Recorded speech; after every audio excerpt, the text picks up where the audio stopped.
नमस्कार। आज सोलापूर महानगरपालिकेचे आयुक्त सचिन उंबासे यांनी पत्रकार परिषद घेऊन सोलापूर महानगरपालिकेच्या निवडणुकीचा प्रारूप आराखडा त्यांनी जाहीर केला आहे आणि ह्या आराखडा जाहीर करत असताना अगदी कमी वेळामध्ये तो जाहीर झाल्यामुळे ह्याला काही म्हणजे विशेष असं कष्ट करावे लागले नाही, त्याची रचना करावी लागणार नाही आणि विशेष म्हणजे सोलापूर शहरातील बहुतांश मतदारांना असं वाटत होतं किंवा इच्छुकांना असं वाटत होतं की थोडंफार काहीतरी बदल होईल, पण ना, काही बदल झालेला नाही।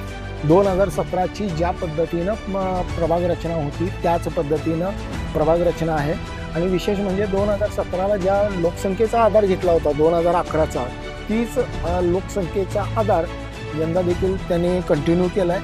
आता जो आपण प्रभाग बघणार आहोत तो प्रभाग क्रमांक 16 म्हणजे शौकत पठाण, भोसले आणि कंपली हा जो काही भाग आहे तो प्रभाग आहे आणि त्या प्रभागाचं वैशिष्ट्य असे की मुस्लिम आणि इतर समाजाची जी काही लोक आहेत ती मतं ह्या प्रभागामध्ये आपल्याला दिसून येतात। ह्या प्रभागाचं आणखी एक वैशिष्ट्य की काँग्रेसचं वर्चस्व किंवा काँग्रेसचं वर्चस्व सिद्ध करणारं नेतृत्व या प्रभागामध्ये आहे। हा प्रभाग शहर मध्यमध्ये येतो। या प्रभागाचं वैशिष्ट्य असं की यापूर्वी भाजपानं इथं आपली जास्त ताकद लावली नाही किंवा दिसली नाही।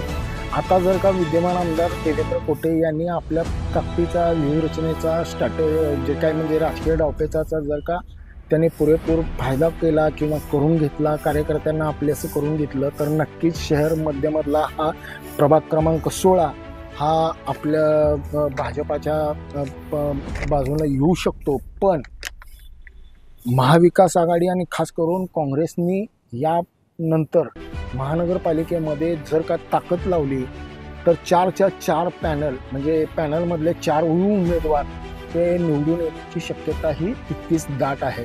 कारण तो मतदारसंघ हा संमिश्र आहे आणि विशेष म्हणजे ह्या मतदारसंघाचं जे काही लोकसंख्या आहे ती 34,651 इतकी गृहीत धरण्यात आलेली आहे। त्याच्यामध्ये SC आणि STची देखील लोकसंख्या आहे ती काही मी सांगणार नाही, पण ह्या संमिश्र असलेल्या मतदारसंघामध्ये जितकी ताकद भाजपाला लावावी लागणार आहे तितक्यापेक्षाही कमी ताकद काँग्रेसने लावली तर अगदी काँग्रेस देखील आपलं वर्चस्व पुन्हा सिद्ध करू शकते।